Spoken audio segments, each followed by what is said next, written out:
And it's gotta be Cinnamon Toast Project. That's the only thing that's soothing my soul. Turn on the TV to Power Rangers, yeah. Now it's morphin' time, I'm ready to go. First name, Mr. Last name, Glass. And I'm here to tell you that I'm here with the Color Commentary crew, where they give you views from a different side. Of course, with comic books, these have been the story of man's history ever since day one. And now Color Commentary crew is going to be giving you the story of man's history now as well. Check us out as we review your favorite movies. The first one we'll be reviewing is Glass, that came out with Bruce Willis and James McAvoy, as well as Samuel L. Jackson. Also, we'll be talking about Broly tonight, as well as our review of Spider-Man Far From Home. Let's go ahead and bring on my other superheroes, because we all know that superheroes are absolutely real. Let's bring on our first superhero, Mr. Danny J. Quick. How you doing there, sir? Hey, what's up, everybody? You know who it is. It's your boy, Danny J. Quick, in the building. Yes, I had a good time. I went and I watched the movie. I wasn't old enough to go to the movie, but since they took me to the movie, I just went anyway. You know, I just had such a good time. Excuse me. I'm sorry. Something came over me. I just wanted to go to the light. I wonder, are superheroes real? Chuck, what do you think?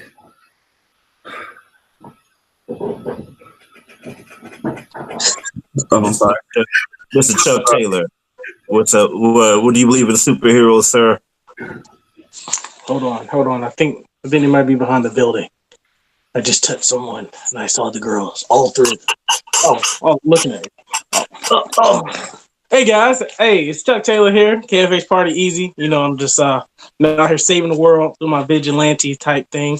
You know, I'm touching people, find out all the horrible things they did, and I take them down with my cape. That's what I do, because I'm scared of water. But, yeah, I'm here with...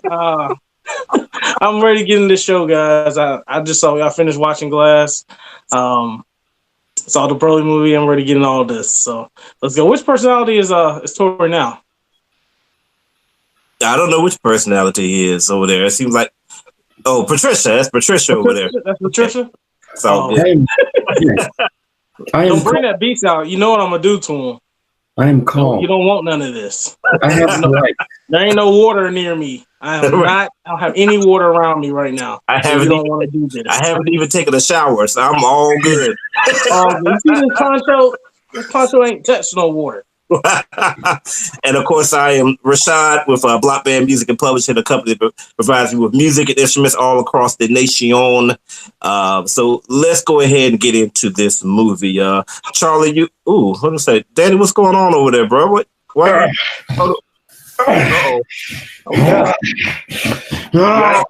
He came out. I got this, Mr. Glass. I got this. My bad. I'm sorry.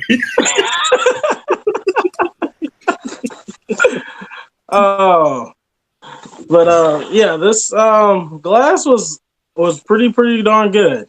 It was very, I guess it made you think a lot in the movie. You know, it didn't kind of just jump right into it, I guess, because it is a sequel, but it kind of let everything it kind of was its own movie in a way is also.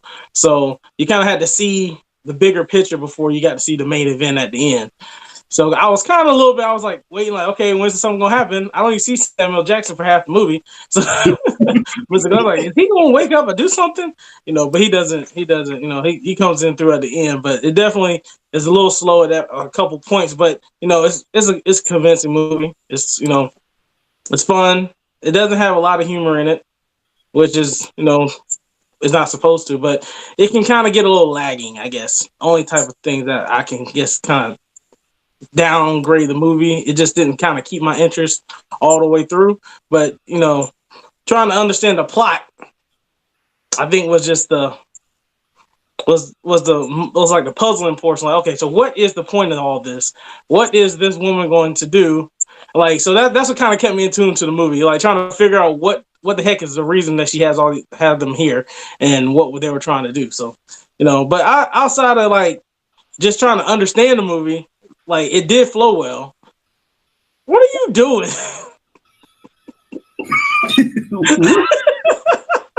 What's wrong with Rashad? Rashad, you was a trip. Mr. Glass. He's frozen. He's frozen. His face. He's bleed. Go ahead, man. Go ahead. I'm sorry. I'm looking at you making me trip out. Make me laugh and break some bones.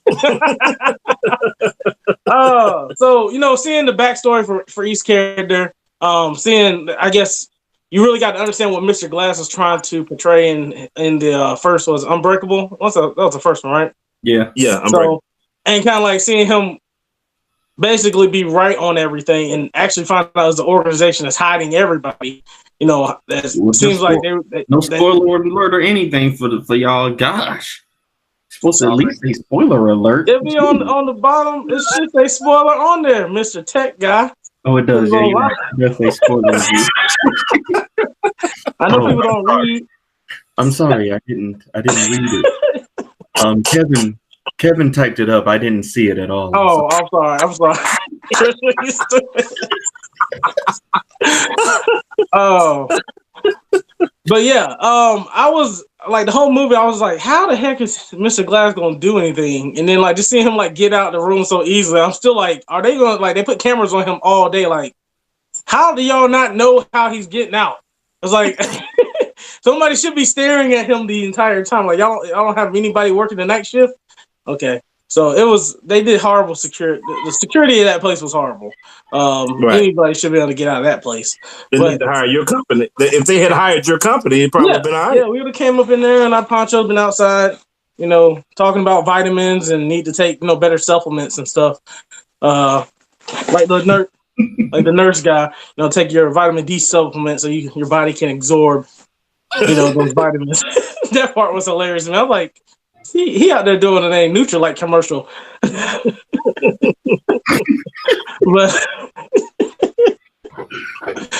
but yeah, I thought it was a pretty good movie. I feel like the first two better. I thought this would be a little bit more. I would like to see the beats a little bit more. So it was just so much dialogue. So I kind of want to see a little bit more in the fight. So I was a little kind of let down on the actual end, the last fight. I wanted to see them. Maybe they were like in like a warehouse. Like the warehouse fight was pretty good at the beginning, but the last fight out in the field, I was just so open, so you couldn't really see the real true power. So I would have they would have had a closed environment, maybe in the basement or something. It would have been better. But I understand Mr. Glass wants everybody to know that superheroes and villains are real, so that's why he had it out there so everybody could see it. But that's about. I thought it was a pretty good movie. It just wasn't better as the first two.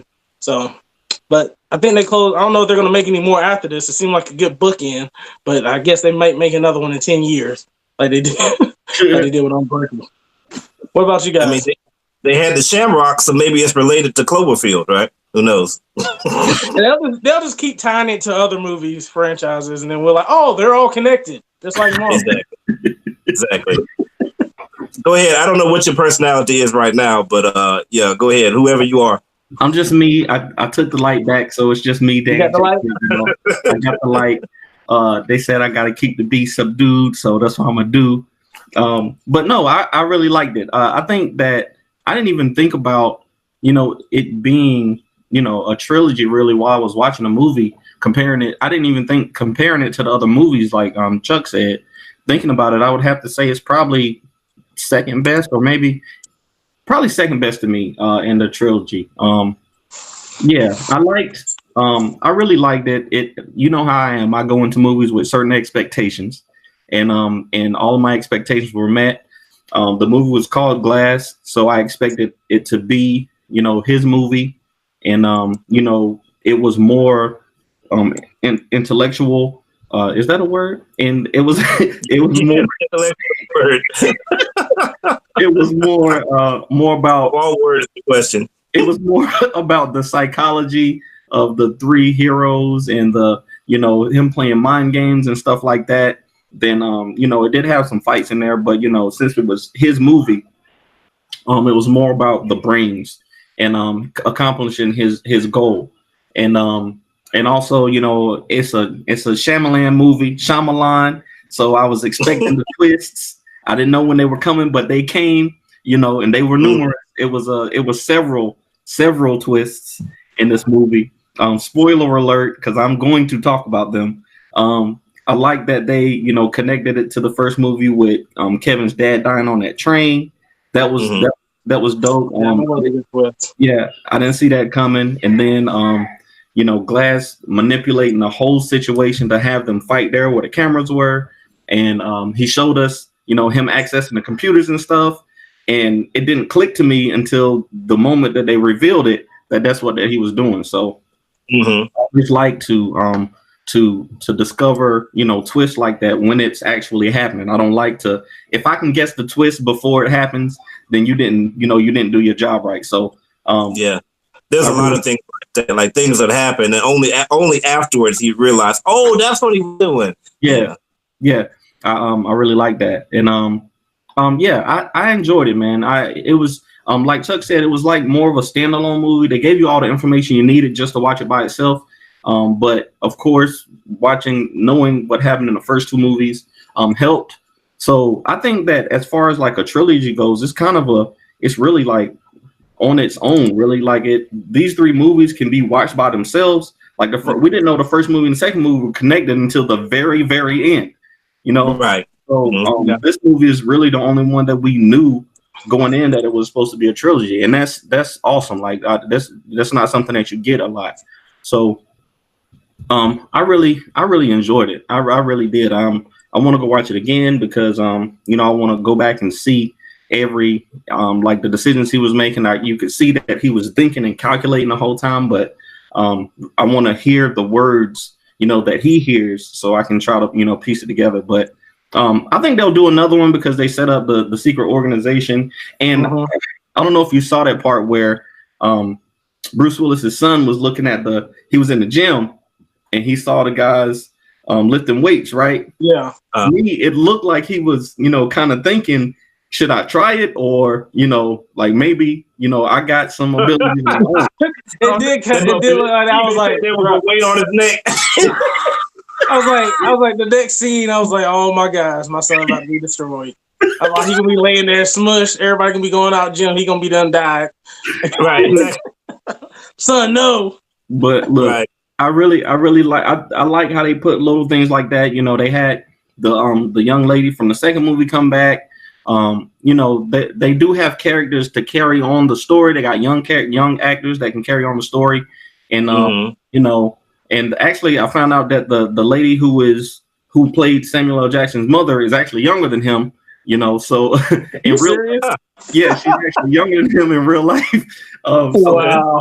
So she can even kind of carry on a bit too. So I really enjoyed it. I'd be happy to see. If they do anything else with it. And Shyamalan actually spent $20 million of his own money to finance this movie. So I'm sure he made that money back. I hope he did anyway. So he can he can make another one. I enjoyed it. Y'all better go because it's okay. Let me go ahead and go. Okay. Let me go ahead and take over before we all get killed up in here. Don't worry, it's all gonna control the beast. You need to. It's gonna go to my master plan. Don't worry. Man, I really liked it. One of the main things I like about this movie, I like that it's a very different take on superhero movies. Like it's not the usual action and all these type of things. I think it is, in particular, like with Unbreakable, it's a little bit more real life. Like, what would you do if you had superpowers? Like, would you just immediately start fighting crime, or would it take you a while in order to get to that point? And so I like that this movie is a lot of thinking. And, what is it really like? I really like the twist with the psychiatrist. Why is she trying to convince him that they don't have power? It's like, that was really good. Once you go through Glass's plan and you realize everything that he was doing, like when you first watch it, you're like, okay, but then you realize, oh, he did that on purpose. Like he's spinning around in front of the camera on purpose. or I don't know if everybody caught the fact that like he sabotaged the lobotomy laser. Mhm. Like I didn't it's like, okay, like well, how did that happen? They lobotomized him, and then I realized what he was doing. Like, oh, he sabotaged it. That dude is a genius, bro. And then I feel like when he was going into the room with Kevin, he was cycling through all the different personalities in order to get to the kid. Because I feel like the kid would be easier to manipulate to bring him in. I guess that's what he did. What do y'all think on that? I don't know. I think he was trying to talk to the kid because I guess, that's where the trauma started. He said that he knew, his dad was on that train, so he knew to connect to the kid to get everything else going. I guess that's the base personality or whatever. So maybe I don't know. Maybe so. Man, it was a great acting job by James McAvoy. Like oh my god, man! Absolutely. I mean, that dude. He had more work than anybody. I mean, all Bruce Willis had to do was just show up just show up and look like serious all the time. It's like really? Yeah, exactly. I got to press to the door. Yeah, exactly. Not doing anything. Right. Dang, what's the name? When the part when he took the guy's tag and he started hitting him with all the flashes and he just kind of just going through his characters like randomly, like every flash. That was awesome. Yo, bro, we almost got you, bro. Yeah. I was like, this was a trip. Right. I mean, they almost should have named the movie, Kevin or McAvoy or something, because it was really his show. Yeah, that was the only disappointment is that with Samuel Jackson, him being the titular character, not seeing him through halfway through the movie. Yeah. I mean, you see him before halfway through, but it's at least like 30 or 40 minutes before you even see his face. And then even after that, it's until halfway through the movie before he actually becomes Mr. Glass. So that was a little bit disappointing. I wanted to see more of him. Because Samuel Jackson I don't know if he gets a bad rap, but he gets, like people say, oh, he always says Mickey Ficky or he only plays the same roles, when in actuality, Samuel Jackson is the extremely versatile actor. He does so many roles. So I really wanted to see him take the lead role in this movie to be able to get more lead roles and not just playing, the second guy all the time. Let me see here. I really like the twist of Samuel Jackson killing Kevin's dad. And he didn't realize that he did, which was awesome. I didn't realize that until later. Like, oh, like he did it. He unintentionally created Kevin, which was cool. Mm-hmm. The only other negative I have, other than the Samuel Jackson thing, is that there's a slight unnaturalness to it. When every time somebody says comic books, like it just feels like that's being said by somebody that doesn't read comic books at all. Like a lot of times, for example, people in the community now a lot of times say comics. Like, for example, if you say anything about anything in a comic book chat room that's not right, people will say, do you even read comics, bro? So sometimes they say comic books, but sometimes they just say comics. Also, the whole thing about like picking up one comic book, like you open up one comic book and you read it and you're like, that's it. That's what it is. Always find the right one. That's the answer. You get that research in that one comic. That was kind of strange. But for the most part, I really enjoyed the movie. Again, I like the fact that it was really different. And I hope to see that this movie does well. I would recommend people see it. What about you, Chuck? Yeah, I call you Chuck. I don't know Bruce Willis' character's name. He's Bruce Willis to me. The night watcher. I don't know what they called him. But I definitely say the overseer. That's right. Right. I say, go ahead and check it out. Like I said, as long as like you are prepared that you don't go and walk in and thinking it's like an Avenger movie or something, that you're going to see a lot of action, you'll be good. If you like, trying to think and understand, the movie and try to find all the hidden gems, this is a great movie.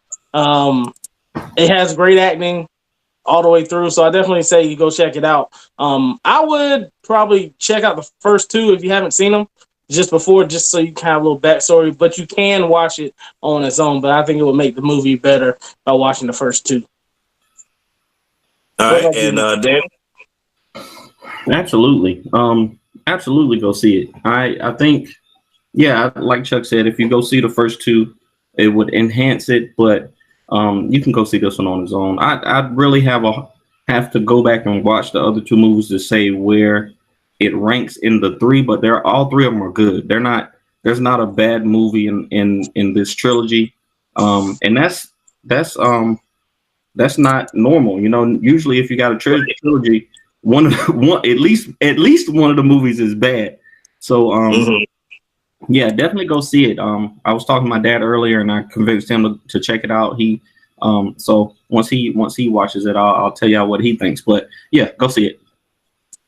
Nice. All right. Well, I'm glad that you guys have watched this review with us. Of course, if you like what we've done here, make sure you subscribe to and give us a like, of course. That concludes that portion. And it's gotta be Cinnamon Toast Project. That's the